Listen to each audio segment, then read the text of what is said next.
இயேசுவுக்கு புகழ், இயேசுவுக்கு நன்றி, இயேசுவுக்கு ஆராதனை. மரியே வாழ்க. இயேசு உயிர்த்தெழுந்தார். அல்லேலூயா. ஆற்றல் போதாது. இயேசு உயிர்த்தெழுந்தார். அல்லேலூயா. இயேசு உயிர்த்தெழுந்தார். அல்லேலூயா. நல்லது. அன்பார்ந்த சகோதர சகோதரிகளே, இன்று காலையில் உயிர்த்த ஆண்டவர் தந்த 3 சிறந்த பரிசுகளை பெற்றுக்கொண்டோம். ஒரு கடமையையும் பணியையும் பெற்றுக்கொண்டோம். இன்று உயிர்த்த ஆண்டவர் நாமும் உயிர்த்தெழ வேண்டும் என்று விரும்புகின்றார். எதிலிருந்து நாம் உயிர்த்தெழ வேண்டும் என்பதை சற்று புரிந்து கொள்வது நல்லது. திருமுழுக்கு வாயிலாக நாம் ஆண்டவரோடு இறந்து உயிர்த்தெழுந்திருக்கிறோம். தொடக்க திருச்சபையில் மூழ்கி தான் ஸ்நானம் எடுத்தாங்க. பிறகு நிறைய பேர் வந்த பிறகு தான் தலையில் தண்ணி விட்டு அப்படி திருமுழுக்கு கூடக்கூடிய அடையாளமாக வந்தது. அதாவது நம்ம தண்ணிக்குள்ளே போகும்போது என்ன செய்கிறோம்? எவ்வளோ நேரம் தான் மூச்சு பிடிச்சி வச்சுட்டு இருக்க முடியும்? அதுக்கு பிறகு துடிக்கிறோம். அப்படியே மரண வேதனைப்பட்டுருவோம் அப்படியே பிடிச்சி வச்சுருந்தா. அதான் இயேசுவோட மரிக்கிறது. எழும்பும்போது நம்ம உயிர்த்தெழுகிறோம். இயேசுவோடு உயிர்த்தெழுகிறோம். அவர் முதற்கனியாக உயிர்த்தெழுந்தார், நாமும் உயிர்த்தெழுவோம். இன்றைய வாழ்க்கை சூழலில் நம்ம எங்கே இருந்து எங்கே உயிர்த்தெழுவோம்? முதலாவது நம்ம ஆண்டவர்கிட்ட ஜெபிக்கணும். ஆண்டவரே, இந்த வன்முறை நிறைந்த இந்த சமூகத்திலிருந்து அமைதியான ஒரு சமூகத்திற்கு எங்களை கூட்டி வாரு. அதான் முதல் உயிர்த்தெழுதல் நமக்கு நடக்க வேண்டியது. From hatred to love. வெறுப்பு தான் என்ன நம்ம எங்கே பார்த்தாலும் பார்க்குறோம். அங்கிருந்து அன்புக்கு நாம் உயிர்த்தெழ வேண்டும். பிரிவுகளும் பிளவுகளும் ஏற்படுகிறது. அந்த டிவிஷன் டு யூனிட்டி. எங்கேயுமே ஒன்றிப்பை பார்க்க முடியவில்லை. எல்லா இடங்களிலும் பிரிவுகளும் பிணக்கணும். குடும்பங்களுக்கு இடையே ஆனாலும் சரி, அல்லது அரசியல் கட்சிகள் தினமும் ஒரு புது கட்சிகள் உருவாகி கொண்டு இருக்கின்றன. ஒரே கட்சியிலிருந்து 9 கட்சிகள் உதயமாகி கொண்டு இருக்கிறார். அங்கே மட்டும்தான் இனப்பெருக்கம் அதிகம். குடும்பங்களில் எல்லாம் ஒரு பிள்ளையும் 1.5 பிள்ளையும் தான். அங்கே இல்லை, பிள்ளைகள் இல்லை.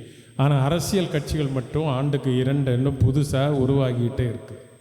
அது காரணம் என்ன? ஒன்றிப்பு இல்லாததுனால. போட்டிகள், ஒத்துழைப்புக்கு பதிலாக போட்டிகள்.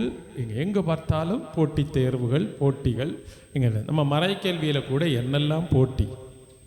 அவர் பிள்ளை என்னால் 90 எடுத்துட்டா, ஓ நல்ல மார்க்கு, சூப்பர் அப்படின்னு சொல்லி பாராட்டுகிறோம். ஊக்கப்பரிசு, முதல் பரிசு.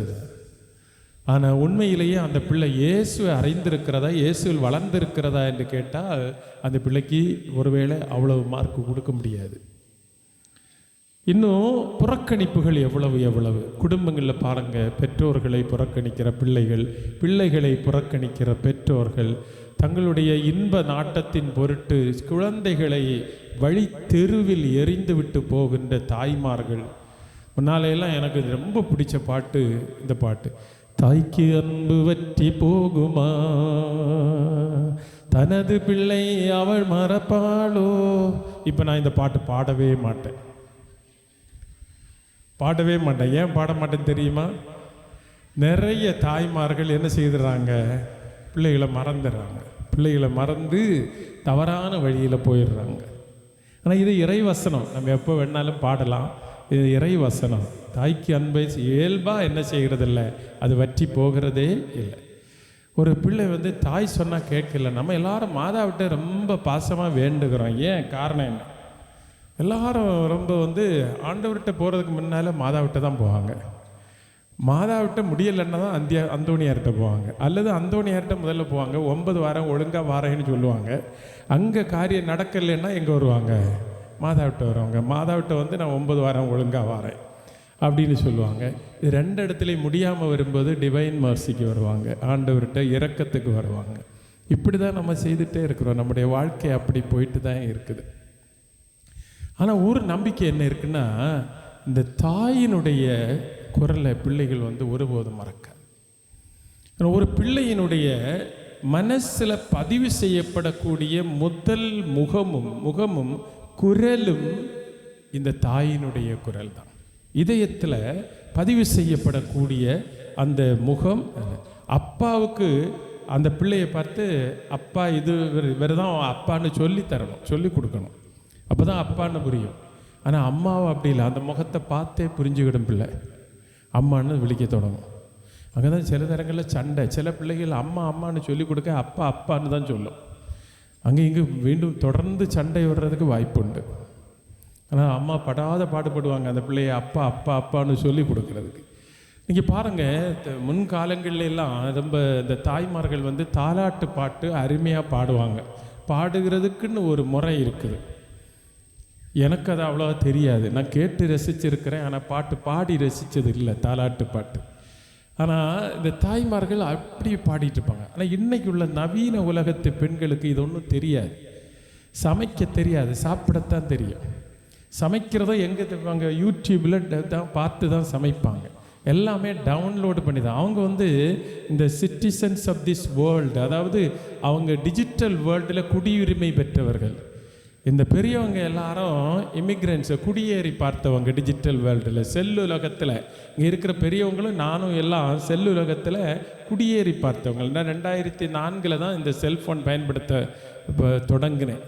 அதுவும் முதல்ல இந்த பட்டன் மாதிரி இருக்கக்கூடிய ஒரு ஸ்மார்ட் ஃபோன் பயன்படுத்தினது இந்த ஒரு 6-7 வருஷத்துக்கு முன்னால் தான். ஆனால் இன்றைக்கு உள்ள பிள்ளைகள் அப்படி இல்லை. அவங்க குடிமக்கள் அதனுடையது. அவங்க நினைக்கிறது ஆதாமும் ஏவாளும் இந்த செல்ஃபோனில் ஸ்மார்ட் ஃபோனில் தான் பேசிகிட்டு இருந்தாங்கன்னாக்க அவங்க நினைக்கிறது. அப்படி இருக்குது இந்த உலகத்தில். இந்த பிள்ளைகள் பாடுறதும் தெரியாது, சமைக்கவும் தெரியாது, சாப்பிடுறதுக்கு மட்டும் தெரியும்.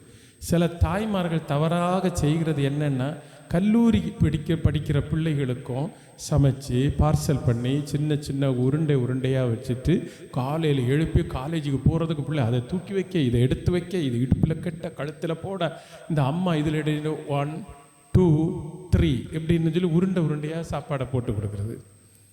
இந்த அம்மாவுக்கு கொடுக்கணும் முதல் அடி. ஏன்னா அந்த பிள்ளை வளர்ந்துருக்கு. அந்த பிள்ளை தானாக கொஞ்சம் உருவாக்கி தன்னுடைய தேவைகளை செய்து படிக்கலைன்னா இனி என்னைக்கு படிக்க போகிறான். அதனால் தாலாட்டு பாடவும் அந்த பிள்ளைக்கு தெரியாது. ஆனால் அவளுக்கு தெரிஞ்ச ஒன்று என்னென்னா, ஒரு அர்த்தம் இல்லாத கொஞ்சம் பாட்டுகள் தெரியும். இல்லை நாக்கு முக்கான்னு பாடினா அதுக்கு அர்த்தம் என்ன? இப்போ சமீப காலத்தில் என்னென்னா, ரஞ்சிதம்னு பேர் இருக்கிறவங்களுக்கு தூக்கமே இல்லை. அவங்கள காணும்போதெல்லாம் மக்கள் ரஞ்சிதமேன்னு. நீங்கள் அந்த மியூசிக் போட்டுக்கிட்டு ஒரு பிள்ளை பாட்டு ஒரு தாலாட்டு பாட்டுன்னு பாடுனா ஏதாவது பிள்ளை தூங்குமா? ஆனால் இந்த குத்துப்பாட்டை பாடினாலும் அந்த பிள்ளை சில வேளையில் தூங்கிடும். ஏன் தெரியுமா? இந்த அம்மாவுக்கு குரல் தான் முதல்ல இந்த பிள்ளையினுடைய உள்ளத்தில் பதிவாகி இருக்கிறது. இந்த முகம்தான் பதிவாகி இருக்கிறது. அதனால் தூங்கிடும். அதனால தான் நம்ம எப்போவுமே இயேசுவை ஒரு காரியம் சாதிக்கணும்னா நம்ம எங்கே போகிறோம்? மாதாவிட்ட ஓடிப்போம். புரியுதா உங்களுக்கு? அப்போ நமக்கு இந்த சமூகத்தில் நம்ம இருக்கிற நிலையிலிருந்து புதிய ஒரு நிலைக்கு வர்றது தான் அந்த உயிர்த்தெழுதல். புறக்கணிப்புகள் இன்றைக்கு ஏராளம். அதுபோன்று நமக்கு நிறைய ஆன்மீக காரியங்கள் எல்லாம் இருக்கிறது. உண்மையிலேயே ஆன்மீக செயல்பாடுகளில் ரிலிஜியாசிட்டி இருக்கிறது. நம்ம கிறிஸ்தவர்களெல்லாம் என்னென்ன காரியங்கள் செய்கிறோம், நிறைய பணிகள் செய்கிறோம், நிறைய மத சார்ந்த சடங்குகள் நடத்துகிறோம். ஆனால் உண்மையான ஆன்மீகம் இருக்கிறதா என்பது கேள்விக்குறி. அதுபோன்று அக்கறையின்மையிலிருந்து நம்ம வளரணும். அக்கறையின்மையிலிருந்து அச்சப்படுகிறோம், அதிலிருந்து திடனுக்கு உயிர்த்தெழணும். இன்னும் நிறைய காரியங்கள் நம்ம சொல்லிக்கிட்டே போகலாம். இன்றைக்கு ஒத்துழைக்கக்கூடிய ஒரு மனப்பான்மை, இப்படிப்பட்ட சமூக பண்புகள், நற்பண்புகளில் நம்ம வளரணும். ஒரு கிறிஸ்தவனை பொறுத்தவரையில் அந்த கிறிஸ்தவன் கடைபிடிக்க வேண்டிய 3 சிறப்பு இறையியல் பண்புகள் என்ன என்று, அல்லது அடிப்படை நற்பண்புகள் என்று பவுலடியார் கொரிந்தியருக்கு எழுதிய முதல் திருமுகம் 13ஆம் அதிகாரம் 13வது இறை வார்த்தையிலே சொல்லுகிறார். யாராவது வாசிங்க பாப்போம்.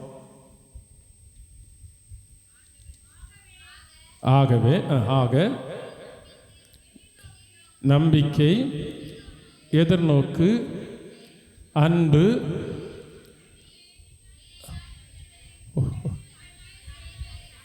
இவற்றில் சிறந்தது அன்பே.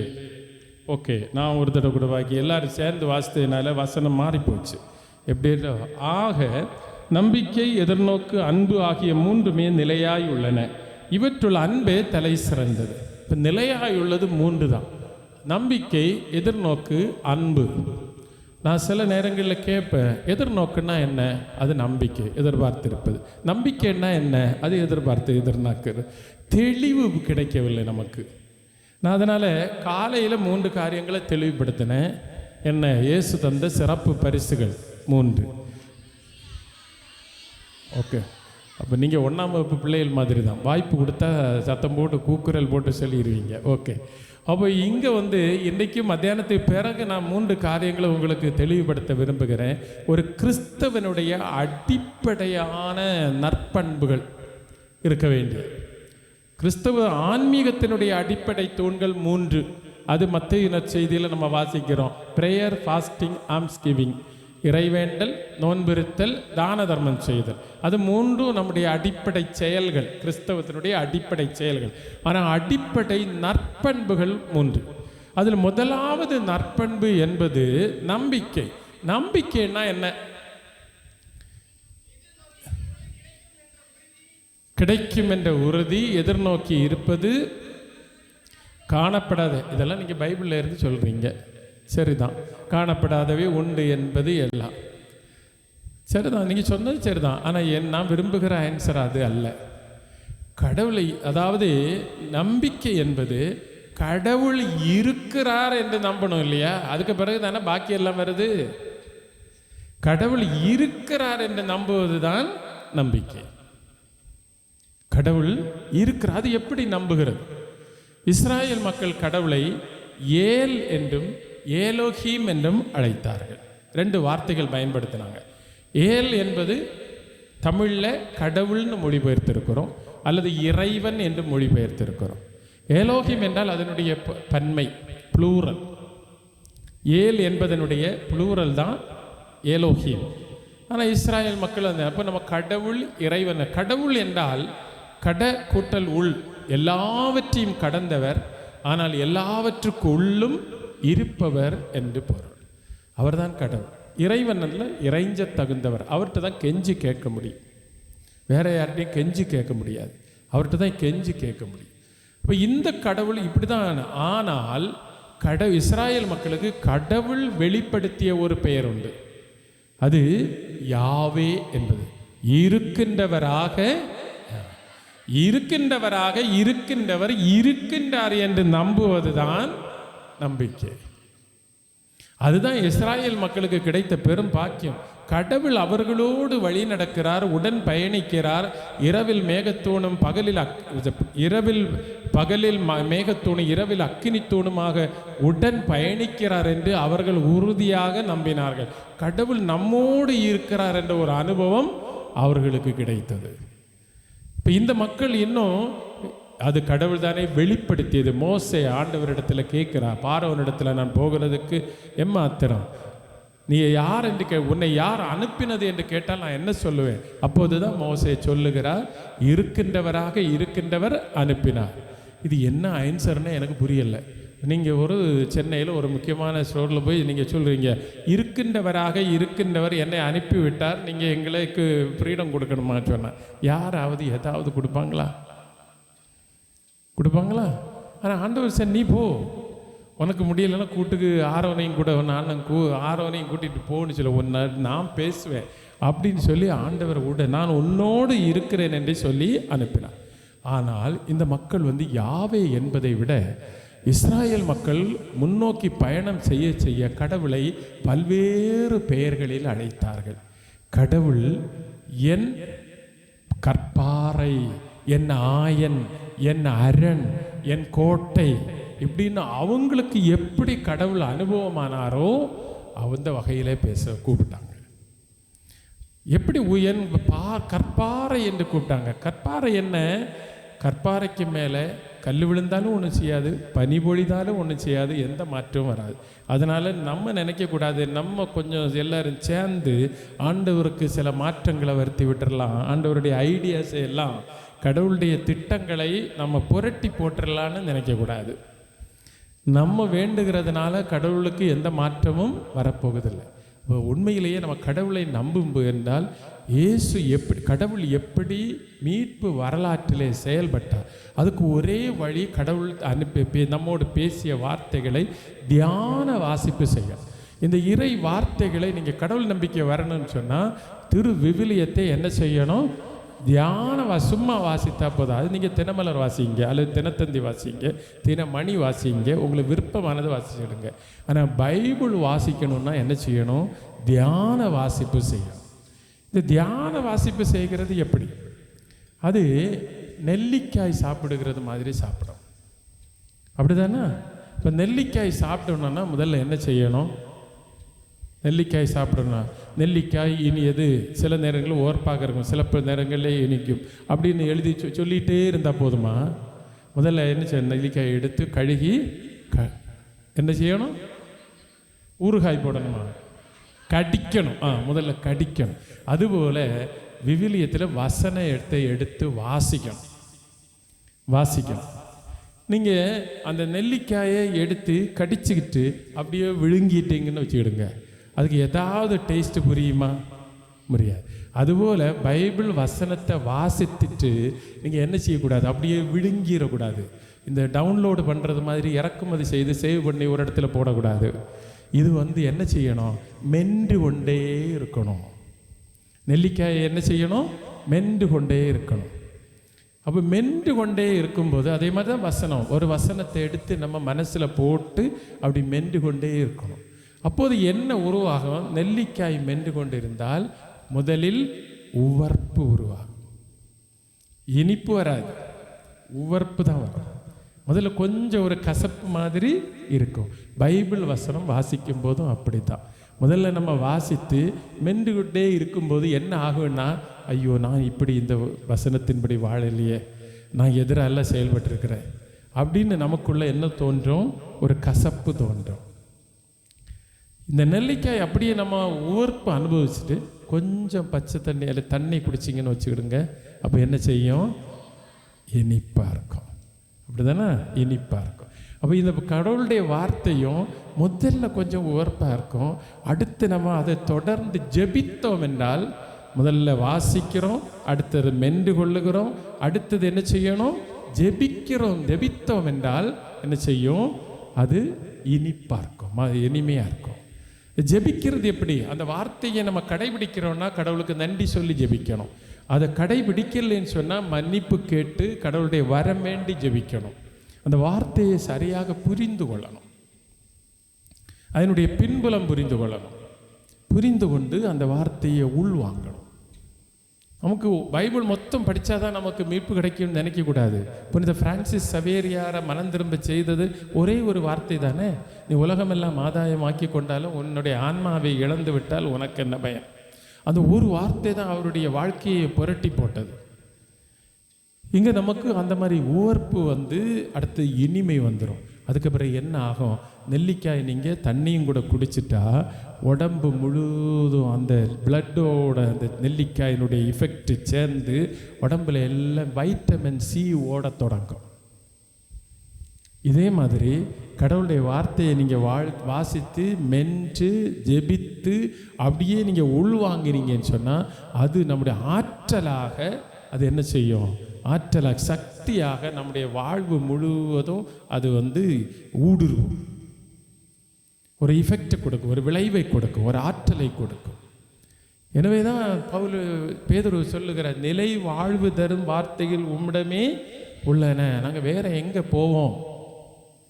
பிரியமானவர்களே, உண்மையிலேயே இதை நாம் சரியாக விளக்கமாக புரிந்து கொள்ளணும். அது முதல்ல நீங்கள் புரிஞ்சுக்கிட வேண்டிய கடவுளுடைய வார்த்தையை இந்த மீட்பு வரலாற்றுக்குள்ளே நம்மையே புகுத்தி கொள்ள வேண்டும், அதை உட்சேர்க்கணும்.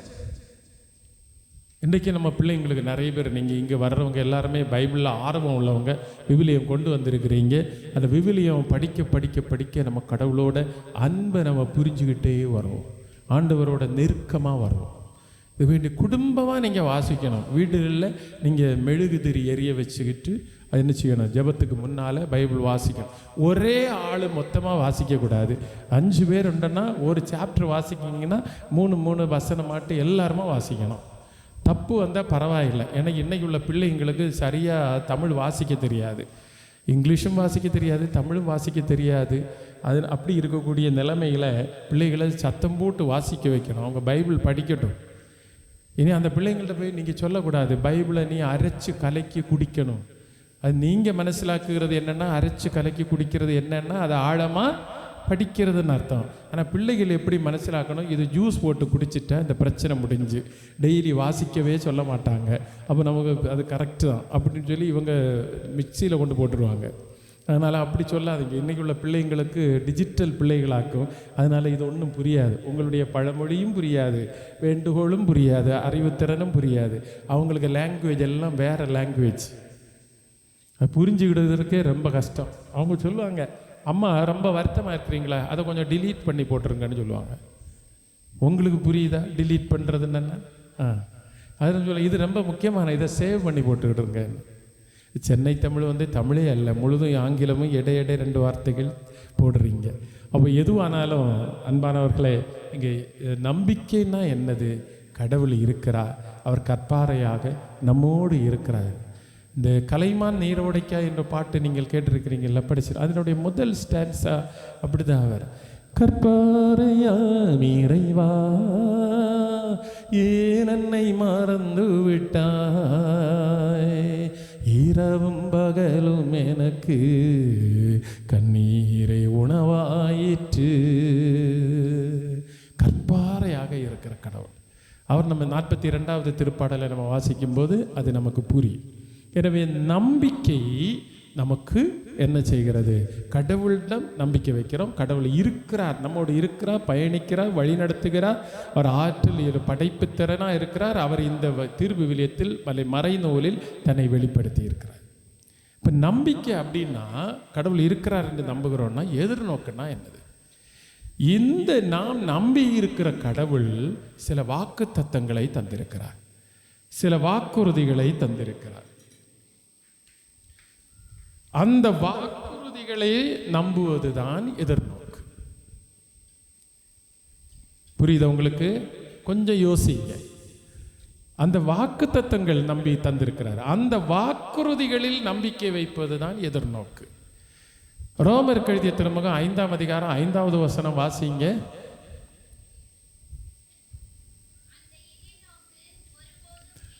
அந்த எதிர்நோக்கு ஒருபோதும் ஏமாற்றம் தராது.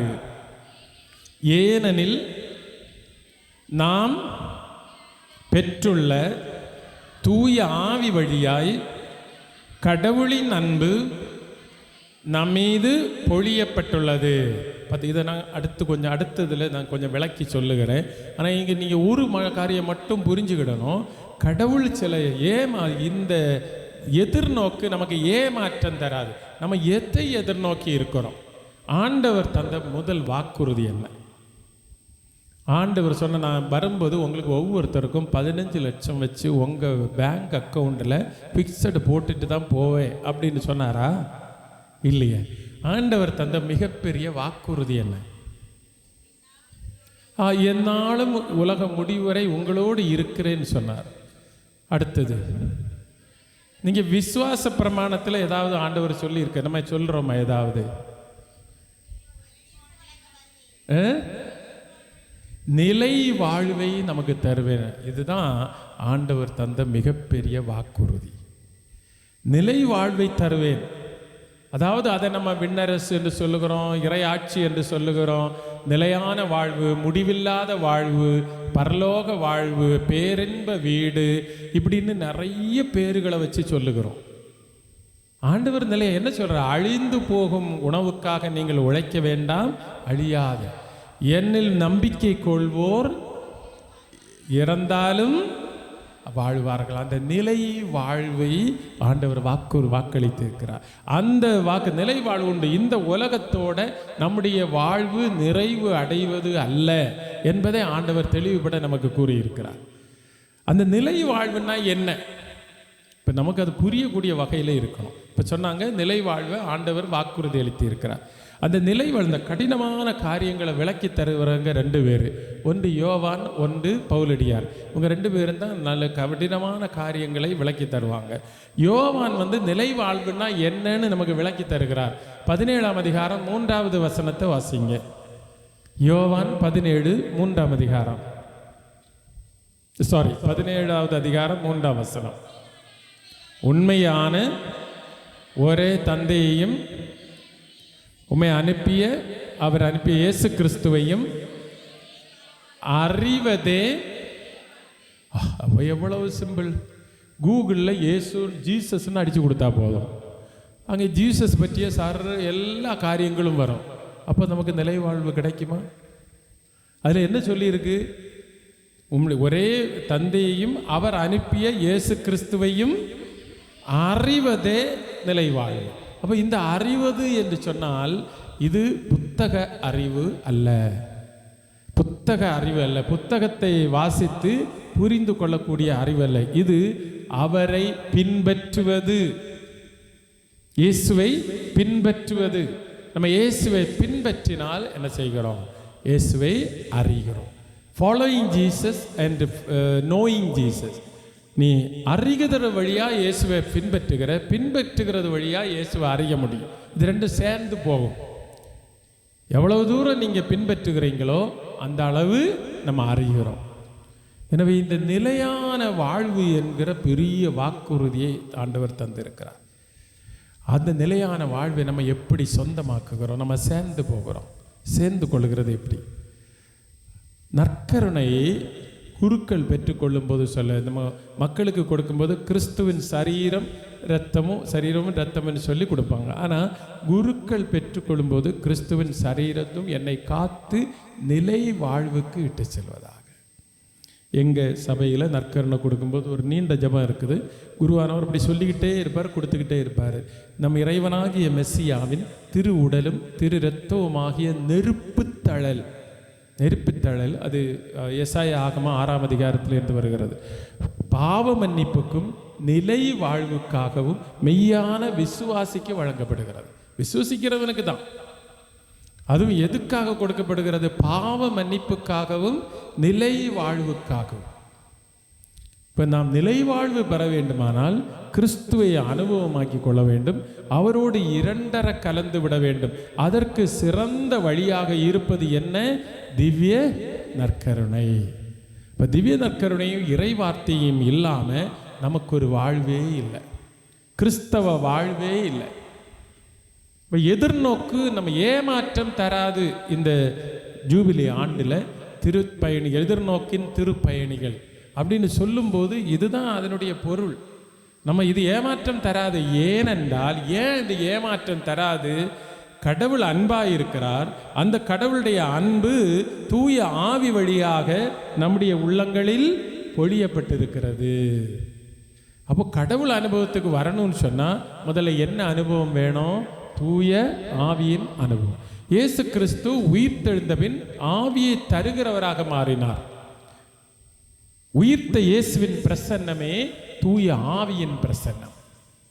அந்த ஆவியினால் வழி நடத்தப்படும் போதுதான் கடவுளுடைய அன்பை நம்ம அனுபவமாக்கி கொள்கிறோம். அன்பு, அருள், ஆவியானவர், இது 3ம் சேர்ந்து போகிறது. கடவுள் அன்பாக இருக்கிறார்.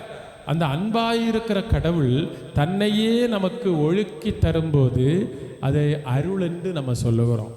தன்னையே நமக்கு தரும்போது அந்த அன்பு நம்முடைய உள்ளங்களில் குடிகொள்ளும் போது அது ஆற்றலாக மாறுகிறது. அதனை தூய ஆவி என்று சொல்லுகிறோம்.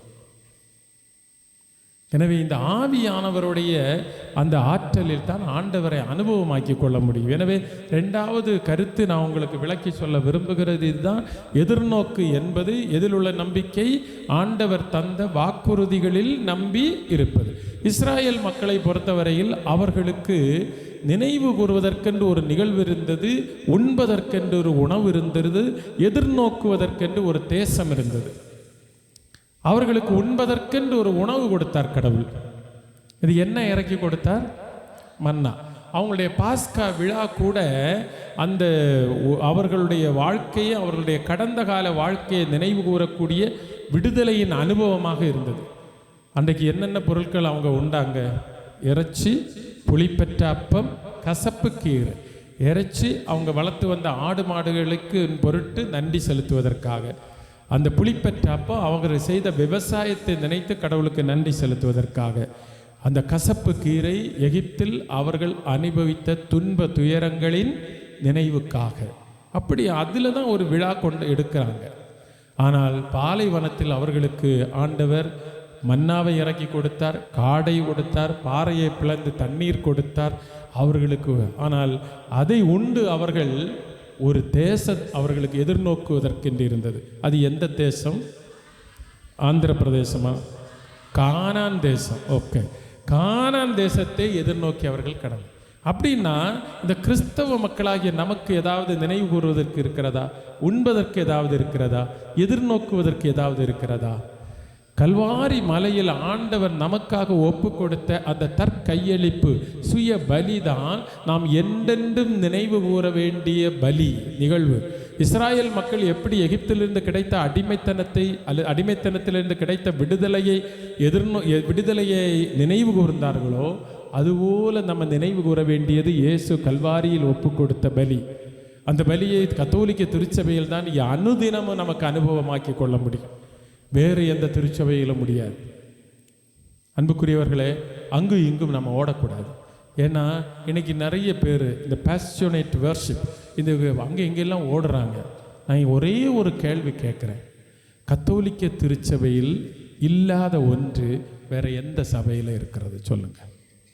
இந்த கேள்விக்கு ஆன்சர் சொல்ல முடியும்னா எனக்கு சொல்லித்தாருங்க. என்னுடைய அறிவு குறைவை நான் திருத்திக்கிடுறேன். எந்த சபையாக இருக்கட்டும், ஆதி பெந்தேகோஸ்தே சபையும் பூரண பெந்தேகோஸ்தே சபையானாலும் சரி, எந்த பெந்தேகோஸ்தே சபையான சிலோன் பெந்தேகோஸ்து, இனி பாகிஸ்தான் பெந்தேகோஸ்து வரை வரலாம்.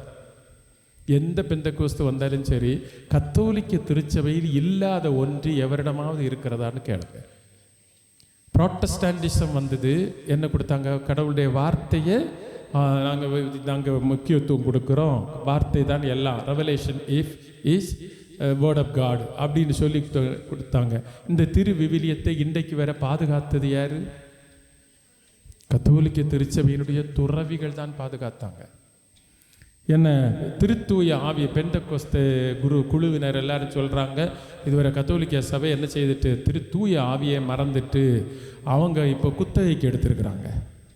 இந்த 2000 வருடங்களாக இந்த திருச்சபை என்னென்ன பிரச்சனைகளை சந்தித்தது, எவ்வளவோ மோதல்களை சந்தித்தது. ஆனாலும் திருச்சபை இன்றும் தூய ஆவியினால் வழி நடத்தப்படுகிறது. ஒரு உடம்பில் ஆன்மா இருக்கிறது போல திருச்சபையில் தூய ஆவியானவர் இருக்கின்றார். பிரியமானவர்களே, எனவே தூய ஆவியில் உள்ள அந்த அனுபவம் என்பது ஆண்டவருடைய அன்பை நமக்கு அனுபவமாக்கி தருகிறது. எனவே ஆவியானவருடைய அந்த அனுபவம் மிக மிக முக்கியம். அந்த நிலை வாழ்வு என்பது கடவுள் தருகின்ற. இஸ்ராயேல் மக்களுக்கு இருந்தது என்ன, நமக்கு என்ன இருக்கிறது? கல்வாரி நிகழ்வை நாம் நினைவு கூர்கின்றோம். ஆண்டவருடைய உடலும் இரத்தமும் நமக்கு உணவாக வழங்கப்பட்டிருக்கின்றன. அவருடைய உடலும் இரத்தமும் உணவாக தரப்பட்டிருக்கிறது. நாம் எதிர்நோக்குகின்ற ஒரு தேசம் இருக்கிறது. எந்த தேசம்? அதுவே பரலோக வாழ்வு, நிலையான வாழ்வு. அதுதான் நமக்கு நிரந்தரமான பேரின்ப வீடு. அதை பெற்றுக்கொள்கிறவர்கள் பாக்கியவான்கள். அந்த நல்ல கள்வன் பாருங்க, அவங்க திருடி திருடி கடைசியில் எதையும் திருடினான்? பேரின்ப வீட்டை திருடினான். அவன் எப்படி திருடினான் பாரு. அவனுக்கு நல்ல 2 பேர் கொடுத்துருக்குறாங்க. சிலர் அவனை நல்ல கள்வன் சொல்ல, கள்வர்களிலும் நல்ல கனிவுள்ள கள்வர்கள் இருக்கிறாங்க. இன்னும் வைஸ் தீஃப்னு சொல்லுவாங்க, ஞானமுள்ள கள்வன். அவனுடைய ஞானம் என்ன? முதல்ல அவனுடைய தவறுகளை உணர்ந்து கொண்டான். ஆண்டவரிடத்தில் மன்னிப்பு கேட்டான். நீர் அரசுரிமையில் வரும்போது என்னையும் நினைவு கூறு என்று கேட்டான். ஆண்டவர் என்ன செய்தார்? ஆண்டவருக்கு மெமரி டெஸ்ட் வச்சா எத்தனை மார்க் கிடைக்கும்? இங்கே இருக்கிற பலரும் டீச்சர்ஸாக இருக்கலாம். இப்போ 3 வயசுலேயே பள்ளிக்கூடத்துக்குள்ளே பிள்ளைகளை கொண்டு முதல்ல வைக்கிற டெஸ்ட் என்னது? முதல் டெஸ்ட் என்னது? Memory test. இயேசுவுக்கு மெமரி டெஸ்ட் வச்சா எத்தனை மார்க் கிடைக்கும்? யோசித்து சொல். எவ்வளவு? 5 மார்க்கா? 300? ஆனால் வேறொரு கன்வென்ஷன் கேட்ட வேலையில் அவங்க சொன்னாங்க 100க்கு 200 கிடைக்கும்னு சொன்னாங்க. சிலர் சொன்னாங்க 100க்கு 100 கிடைக்கும்னு சொன்னாங்க. அப்போ நீங்கள் என்ன சொல்லுறீங்க? கேட்கல. அளவே கிடையாதா? எப்போ பயங்கர ஞாபக சக்தி அது. நான் என்ன நினைக்கிறேன்னு தெரியுமா? ஆண்டவருக்கு 0 முட்டை தான் கிடைக்கும். ஏன்னா இந்த நல்ல கல்வன் சொன்னான், அவன் செய்த ஒரு தவறும் அவருக்கு நினைவில்லை, அவன் செய்த ஏமாத்து வேலை நினைவில்லை, அவன் செய்த வஞ்ச புகழ்ச்சி அவருக்கு நினைவில்லை, அவன் செய்த ஒரு தவறுமே அவருக்கு நினைவில்லை. அவன்கிட்ட என்ன சொன்னார்? இன்றே நீ என்னோடு வான் வீட்டில் இருப்பாய் என்று சொன்னார். இயேசு ரொம்ப பாவம், ஞாபக சக்தியே இல்லை. உண்மையில் அது ஞாபக சக்தி இல்லாத. நீங்கள் சொன்னது தான் சரியான ஆன்சர். ஏன்னா நான் அப்படி சொன்னாலும் நீங்கள் சொன்னது தான் சரி. ஏன்? ஆண்டவருக்கு அன்புக்கு அளவே இல்லை. அவருடைய அந்த அன்பு தான் அங்கே வெளிப்படுகிறது. அன்புக்கு அளவே இல்லை. எனவே அன்புக்குரியவர்களே, இந்த இயேசு இந்த தெளிவு நமக்கு இருக்கணும். நம்ம என்ன வாழ்க்கையை வாழுகிறோம்? இயேசுவில் ஆண்டவருடைய பிரசன்னத்தில் ஆண்டவர் இருக்கிறார் நம்பி இருக்கிறோம். அவர் சில வாக்குறுதியை நம்பி இருக்கிறார். அந்த வாக்குறுதியின்படி தான் நம்ம வாழுகிறோம். அந்த வாக்குறுதியை எதிர்நோக்கி அந்த பரலோக அரசை, பேரின்ப வீட்டை, விண்ணக அரசை, இறை ஆட்சியை எதிர்நோக்கி நம்ம வாழுகிறோம். எனவே அதற்காக நாம் அதான் எதிர்நோக்கு. இந்த திரு பயணிகளாக இருப்போம். தூய ஆவியினால் இயக்கப்படணும். திருத்தந்தை நமக்கு தந்திருக்கிற இந்த புதிய அணுகுமுறை, கூட்டு ஒருங்கியக்க திரு அவை, சினடாலிட்டி அப்படின்னு சொல்லும்போது திருத்தந்தை என்ன மனதில் கொள்கிறார் என்றால், எல்லோரும் திருச்சபைக்கு பொறுப்புள்ளவர்களாக மாற வேண்டும், எல்லோரும் தூய ஆவியினுடைய குரலுக்கு செவி மடுக்க வேண்டும்.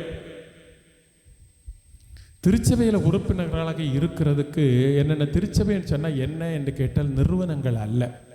நிறுவனம் எல்லாம் இன்றைக்கு இருக்கும், நாளைக்கு போகும். திருச்சபைனா கிறிஸ்துவின் மறையுடல். அதனால் இயேசுவில் நம்பிக்கை கொள்ளுகிறவங்க திருச்சபைக்கு எஸ் சொல்லணும். இப்போ இந்த திருச்சபையில் நம்ம வாழ்ந்து கொண்டு இருக்கிறோம் என்று சொன்னால் எதிர்நோக்குடன் இருக்கிறோம். அப்போது நம்பிக்கைன்னா என்னது? கடவுள் இருக்கிறார் என்ற நம்பிக்கை. எதிர்நோக்குன்னா என்னது? அந்த கடவுள் வாக்குறுதிகள் தந்திருக்கிறார், அந்த வாக்குறுதிகள் நிறைவேறும் என்ற நம்பிக்கை. இனி மூன்றாவது நற்பண்பு, இறையியல் நற்பண்பு என்பது அன்பு. அன்பு. இப்போ கடவுளுக்கு ஒரு வரையறை இருக்கிறது என்றால் அந்த வரையறை என்பது கடவுள் அன்பாய் இருக்கிறார் என்பது தான். அதை தந்தவரும் யாரு? யோவான் தான் அதை தருகிறார். கஷ்டமான கேள்விக்கெல்லாம் ஆன்சர் தருகிறது யாரு? அவர்கிட்ட பரீட்சைக்கு போகும்போது கொஞ்சம் கவனமாக போகணும். காரணம், அவர் பெரிய பெரிய கேள்விகளுக்கெல்லாம் வர 1 யோவான் 4:16 என்ன டெஃபினிஷன் தந்திருக்கு? பழைய ஏற்பாட்டில் கடவுளியாக டெஃபினிஷன் என்ன? இருக்கின்றவராக இருக்கின்றவர். ஆனால் இங்கே புதிய ஏற்பாட்டில் என்னது? புதிய ஏற்பாட்டில் என்னது? கடவுள் அன்பாய் இருக்கிறார். இந்த அன்பு எப்படி வெளிப்படுகிறதுன்னு பார்ப்போம். வெளிப்படுகிறது என்பது முதலாவது நான் சொன்ன இந்த திரு விவிலியம் என்பது கடவுளுடைய அன்பு கடிதம், லவ் லெட்டர். இதில் தான் கடவுள் எப்படி தன்னை வெளிப்படுத்த, தம் ஒரே மகனை இந்த உலகுக்கு தரும் அளவுக்கு கடவுள் அன்பு கூர்ந்தார். யோவான் 3:16 நமக்கு தெரியும். அவ்வாறு ஆனால் அதைவிட மேலாக கடவுளுடைய அன்பு எங்கே வெளிப்படுகிறது? அந்த அன்பு எங்கே வெளிப்படுகிறது என்றால், யாரோ சொன்னீங்களே, எங்கே? கல்வாரியில் வெளிப்படுகிறது. கல்வாரியில் வெளிப்படுகிறது. அதனால் இயேசுவினுடைய அன்பை நீங்கள் சந்திக்கணும்னா, அனுபவமாக்கணும்னா கல்வாரி சிலுவையை நோக்கி பார்க்கணும்.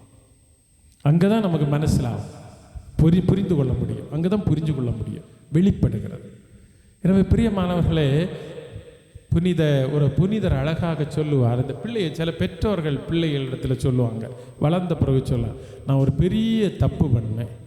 அந்த பெரிய தப்பு என்னது? உன்னை அதிகமாக அன்பு செய்தது. இதுதான் ஆண்டவரும் செய்த தப்பு. ஆண்டவர் என்ன செய்தார்? நம்ம ரொம்ப அதிகமாக அன்பு செய்தார். அதனால் அவர் என்ன கொடுக்க வேண்டி வந்தது? தம் ஒரே மகனை பலியாக கொடுக்க வேண்டி வந்தது. தம் ஒரே மகனை பலியாக கொடுக்க வேண்டியது. அந்த சிலுவையில் தான் அன்பின் மிகுதி வெளிப்படுகிறது. புனித அகஸ்தீனார் என்ன சொல்லுகிறார் தெரியுமா?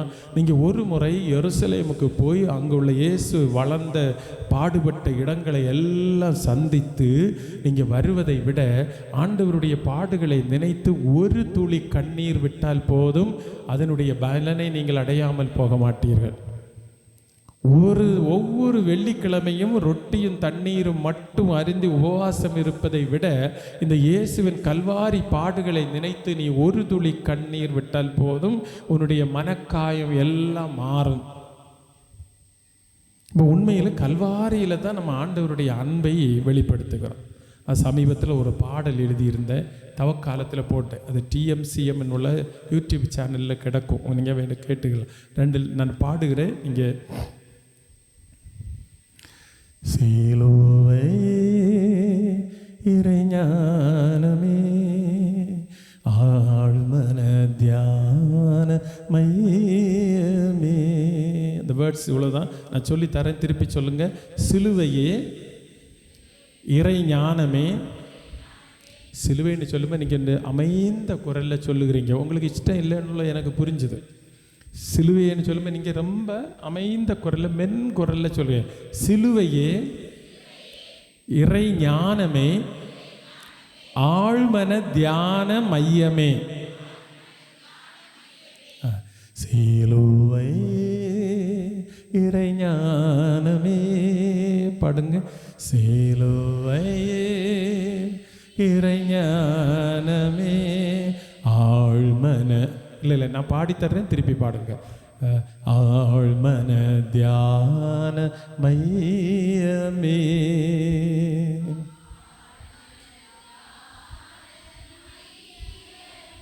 எல்லாரும் கண்களை மூடுங்க. அந்த சிலுவையை மனசில் நினைச்சு பாருங்க. கல்வாரி மலைக்கு நம்முடைய எண்ணங்களை கொண்டு போவோம். சிலுவை, என் கூட யாரும் பாடக்கூடாது, நான் பாடுற கேட்டுட்டு நீங்கள் திருப்பி பாடணும். சிலுவை இறை ஞானமே பாடுங்க. சிலு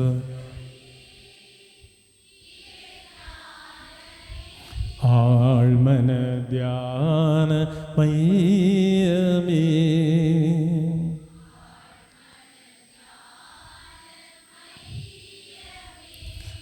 ஒரு ரிட்ரீட் சென்டரில் போய் நான் கேட்டேன், இந்த உலகத்திலேயே மிக ஃபேமஸான சிறந்த தியான மையம் எதுன்னு கேட்டேன். அவங்க சொன்னாங்க, போட்டா இந்த டிவைன் தியான மையம் தான் மிகச்சிறந்த தியான மையம் அப்படின்னு. இங்கே இருந்து யாராவது வந்திருந்தாங்க இங்கேன்னு சொல்லியிருப்பாங்க, ஏலாவூர் தான் சிறந்த தியான மையம்னு சொல்லியிருப்பாங்க. ஆனால் உண்மையான நம்முடைய தியான மையம் எது? கல்வாரி சிலுவையில். தொடுகிறேன் உணர்கிறேன் பாடுங்க. தொடுகிறேன் உணர்கிறேன் உன் பாடு மரணம் உயிர்ப்பினையே, உன் பாடு மரணம் உயிர்ப்பினையே. சிலுவை இறை ஞானமே ஆழ்மன தியான மையமே. அப்படியே நம்முடைய எண்ணங்களை கல்வாரிக்கு கொண்டு போவோம். நம்ம பாடும்போது நீங்கள் அதை தியானித்து கொள்ளுங்கள். நம்ம தொடுகிறேன் உணர்கிறேன். நம்ம சிலுவையை தொடும்போது என்ன கிடைக்கும்? இயேசுவின் பாடு மரணம் உயிர்ப்பு, இந்த மூன்றையும் நம்ம என்ன செய்கிறோம்? தொடுகிறோம். இந்த தொடு அனுபவம் நமக்கு உருவாகும். நான் முதல்ல சொன்னேன், காலையில் சொன்னேன், நமக்கு கண்கள் தேவையில்லை, என்ன வேணும்? கையினால் பார்க்கறதுக்கு முடியணும். அதான் அனுபவம் அறிவு, ஆண்டவருக்குள்ள அனுபவத்தில் இருக்கிறது. சிலுவை இறை ஞானமே ஆழ்மன தியான மையமே பாடுங்க. சிலுவை இறை ஞானமே ஆழ்மன தியான மையமே. தொடுகிறேன் உணர்கிறேன், தொடுகிறேன் நான் உணர்கிறேன் உன் பாடு மரணம் உயிர்ப்பினையே, உன் பாடு மரணம் உயிர்ப்பினையே. சிலுவையே இறை ஞானமே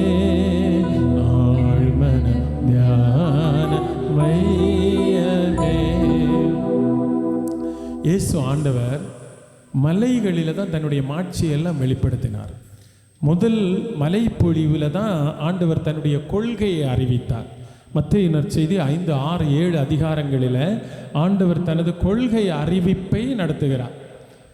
மார்க்கு நற்செய்தியில் நம்ம பார்க்கும்போது அது 1:16 காலம் நிறைவேறிவிட்டது, கடவுளின் அரசு நெருங்கி வந்து விட்டது, மனம் திரும்பி நற்செய்தியை நம்புங்கள். அதான் ஆண்டவருடைய கொள்கை அறிவிப்பு. ஆனால் மத்தேயு நற்செய்தியில் 5, 6, 7 அதில் எனக்கு ஆண்டவர் என்ன சொல்லு, அது முதல் மலைப்பொழிவு. அதன் பிறகு தாபோர் மலையில் கெத்செமனியில் ஆண்டவர் இரத்தம் ஏற்கின்றார். ஆனால் கல்வாரி மலையில் தான் தன்னுடைய இறுதி பொழிவு நடக்கிறது. தன்னுடைய மலைப்பொழிவு 3 அதிகாரங்கள், ஆனால் இறுதி பொழிவு கல்வாரி மலையில் நடைபெறுகிறது. அது 7 வார்த்தைகள். அந்த 7 வார்த்தைகளுக்கும் 7 சொட்டு குருதிக்கு இரத்தத்தினுடைய ஆற்றல் உண்டு. அந்த மலையில் என்ன சொல்லுகிறது, ஆண்டவர் சொன்ன அந்த கல்வாரி கதறல் என்பது என்ன செய்கிறது, முழங்கி கேட்கிறது. அவர் ஏற்ற பாடுகள் என்ன செய்கிறது, அது அவர் நம்முடைய பாவ கொடுமையை எடுத்து சொல்லுவார். இப்போ சிலுவையை நம்ம பார்க்கும்போது 2 காரியங்கள் புரிஞ்சு கொள்ளுகிறோம். ஒன்று கடவுளின் அன்பு, 2வது நம்முடைய பாவத்தின் கொடுமை. இந்த 2ஐயும் வச்சுட்டு தான் சிலுவையை புரிஞ்சுக்கிட முடியும். தெளிவாக மனசிலாக்கிடுங்க. சிலுவையை நம்ம விட்டு பார்க்கும்போது 2 காரியம் நம்ம புரிஞ்சுக்கிடுறோம். என்ன எல்லாம்? ஒன்று கடவுளின் அன்பு, 2வது பாவங்களுடைய கொடுமை. கல்வாரி கதறல்கள் முழங்குதே அன்பின் மிகுதியை. பாடுங்க பாப்போம். கல்வாரி கதறல்கள் முழங்குதே, சத்தமா பாடுங்க. கல்வாரி கதறல்கள் முழங்குதே அன்பின் மிகுதியை. அன்பின் மிகுதியை, ஆண்டவருடைய அன்பின் மிகுதியை கல்வாரி கதறல் நமக்கு எடுத்து சொல்லுகிறது. ஒரு தடவை நான் பாடுறேன், நீங்க கேட்டு பாடுங்க. கல்வாரி கதறல்கள் முழங்குதே அன்பின் மிகுதியை. கல்வாரி கதர்கள் முழங்குதே அன்பின் மிகுதியே. நீரேற்ற பாடுகள் சாற்றுதே. பாடுங்க. நீரேற்ற பாடுகள் சாற்றுதே என் பாவ கொடுமையை, என் பாவ கொடுமையை. சிலுவை இறைஞானமே ஆழ்மன தியான மையமே. 2வது, நாம் இந்த தியான இல்லத்துக்கெல்லாம் வரும்போது நிறைய பேருக்கு மனக்கலக்கத்தோடு தான் வருதோம். இந்த பிரச்சனைக்கு ஒரு முடிவு கிடைக்குமா, என்னுடைய நோய்க்கு ஒரு தீர்வு கிடைக்குமா, என்னுடைய வீட்டில் சண்டை சச்சரவு நீங்குமா, பணச்சிக்கல் மாறுமா, இந்த ஏமாற்றங்கள் தீருமா, என்னை எத்தனையோ பேர் கொடுமைப்படுத்தி இருக்கிறாங்க இப்படின்னு நிறைய.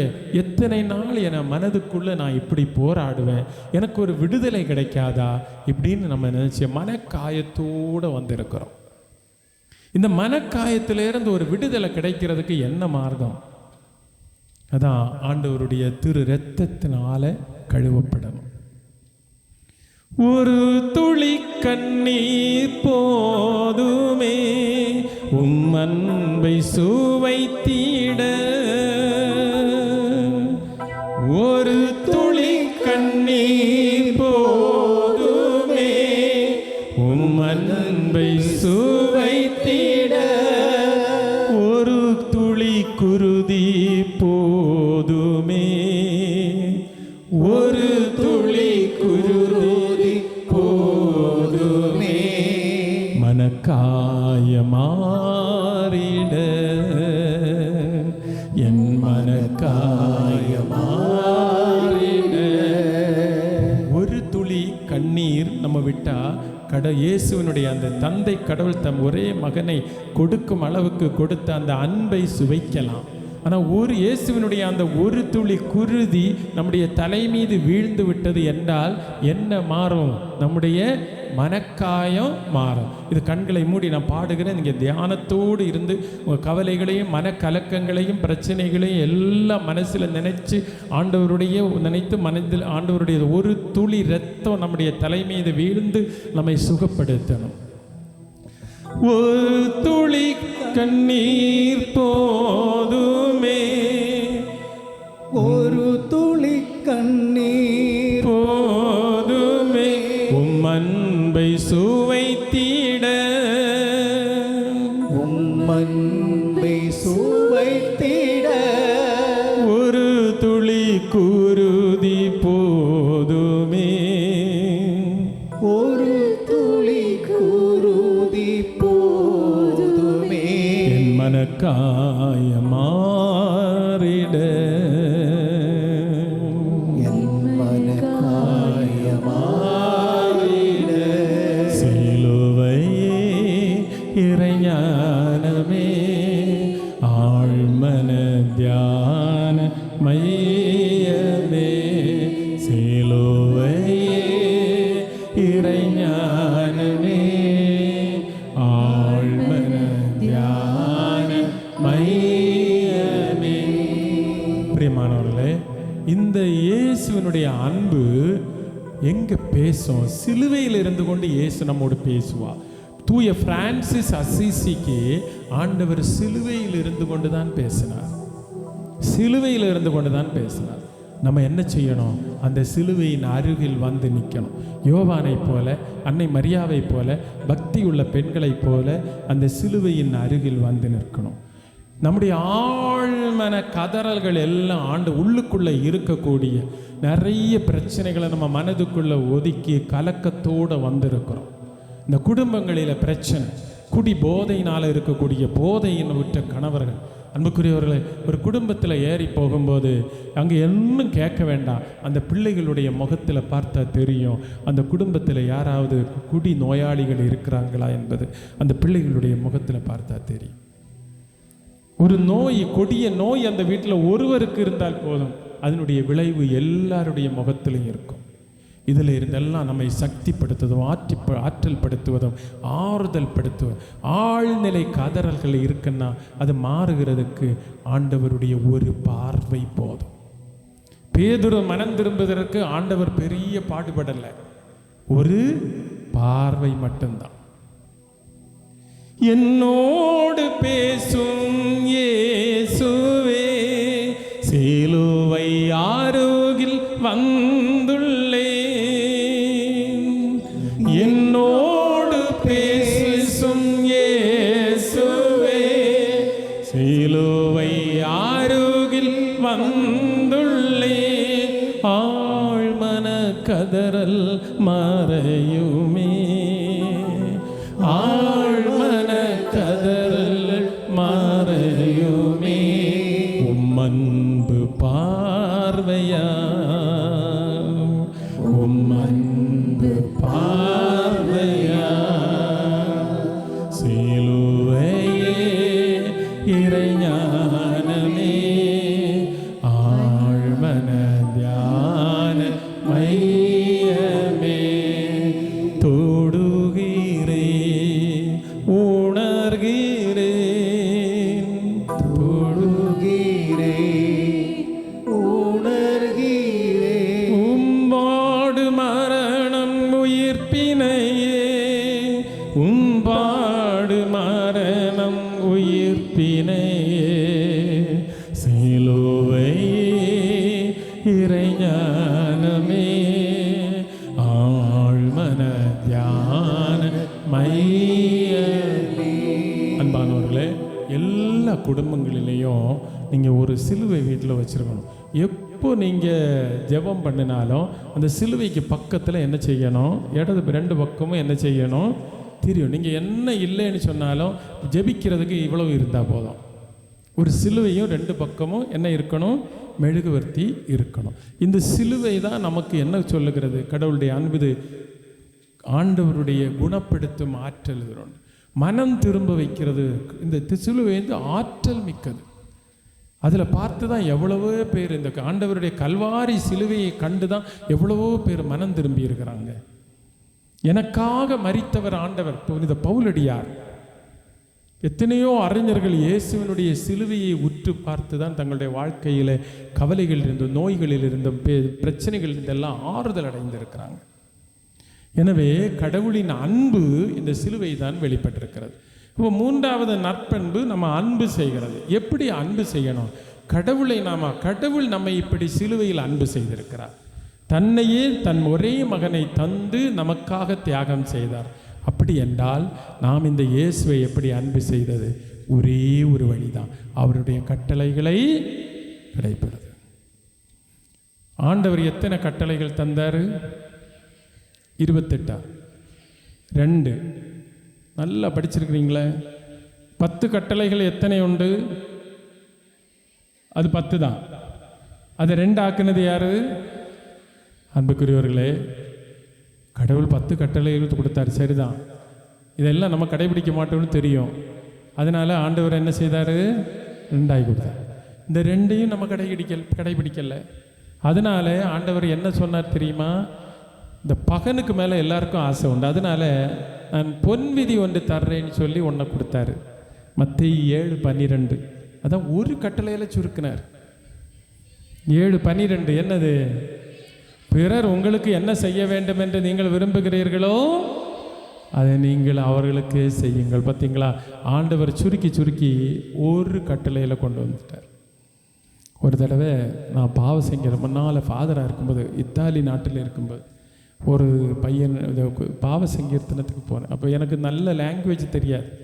அவன் என்ன தான் பெரிய பாவம் வந்து சொன்னாலும் என்கிட்ட கொஞ்சம் எல்லாம் அறிவுரைகள் தான் இருக்குது, அதுதான் கொடுக்க முடியும். அவன் சொன்னதுக்கு நான் சொன்னேன் அவன்கிட்ட, 10 தடவை நீ பரலோகத்து மந்திரம் சொல்லுன்னு சொன்னேன், பரிகாரமாட்டு. அவன் அந்த பையன் திருப்பி கேட்டான், ஃபாதர் இதில் ரிடக்ஷன் உண்டான்னு கேட்டான், தள்ளுபடி உண்டான்னு கேட்டான். அப்போ தான் நான் யோசித்தேன், இந்த சின்ன பையன் ஏதோ களவு சொல்லி தான் போய் சொன்னேன், அம்மா அப்பா கீழ்ப்படியில் ஆசிரியர் கீழ்ப்படியில் யாரோ சிஸ்டர்ஸ் சொல்லி கொடுத்ததான் சொன்னான். அவனுக்கு நான் இவ்வளோ கடுமையாக கொடூரமாக இருக்கலாமா? 10 தடவை அவன் பரலோகத்து மந்திரம் சொல்கிறது. அதனால் நான் 50% என்ன கொடுத்தேன்? ரிடக்ஷன் கொடுத்து நீ 5 தடவை சொன்னால் போதும்னு சொல்லி அவனை அனுப்பி வச்சேன். ஆண்டவர் இயேசு நம்ம என்ன, ஆண்டவர் ஒரு 10 கட்டளைகளை தான் பழைய ஏற்படல. அதில் இஸ்ராயேல் மக்கள் என்ன செய்தாங்க? விளக்கி 600க்கு மேலே கட்டளைகளாக கொண்டு போய் போட்டுட்டாங்க. அதனால் இயேசு அதுட்டெல்லாம் சுருக்கி 2 கட்டளைகளாக தந்தார். அதையும் சுருக்கி ஒரு கட்டளையாக தந்தார். அதை நம்ம என்ன செய்தோம்?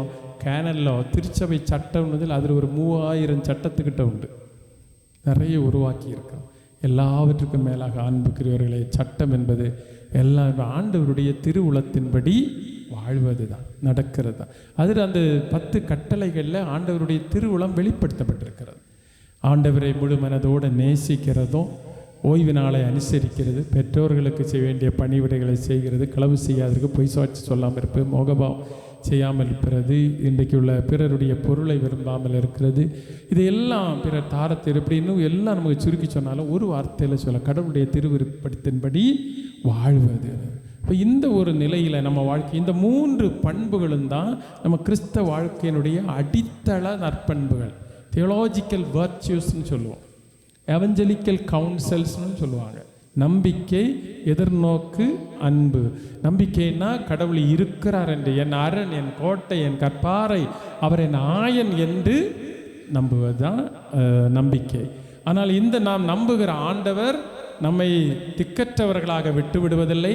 அவர் நமக்கு சில வாக்குறுதிகளை தந்திருக்கிறார். அந்த வாக்குறுதிகளினுடைய முன்சுவை தான் நற்கருணையும் அதுபோன்று தூய ஆவியும். இந்த தூய ஆவி அனுபவம், நற்கருணை அனுபவம் இருந்தால் அந்த நிலை வாழ்வு என்கிற வாக்குறுதி நம்பி இருக்கிறோம், அதை எதிர்நோக்கி நம்ம பயணம் செய்கிறோம். அது ஏமாற்றம் தராது. இந்த வாழ்வு நம்பிக்கையும் எதிர்நோக்கும் இருந்தால் அது எங்கே வெளிப்படும்? அன்பில் வெளிப்படும். அன்பு, கடவுளின் அன்பு தூய ஆவி வழியாய் நம்முடைய உள்ளங்களில் பொழியப்பட்டிருக்கிறது. அந்த அன்பு செய்பவர்கள் என்ன செய்யணும்? ஆண்டவருடைய அன்பு மறைநூலிலும் விவிலியத் இறை வார்த்தையிலும் இன்னும் சிலுவையில் சிறப்பாக கடவுளின் அன்பு வெளிப்படுத்தப்பட்டிருக்கிறது. அந்த அன்பின் பொருட்டு தான் ஆண்டவர் நமக்காக காயமற்று பாடுகளேற்று இரத்தம் சிந்தி நம்மை பாவ நிலையிலிருந்து அருள் நிலைக்கு நம்மை கொண்டு வந்தார். இந்த ஆண்டவருடைய அன்பை நினைத்து அவருடைய கட்டளைகளுக்கு பணிந்து வாழ்வோம். அப்போது மகிழ்ச்சியும் அமைதியும் அன்பும் நம்முடைய குடும்பங்களில் நிறைந்து காணப்படும். குடும்பமாக இறைவனை வழிபடுவோம்.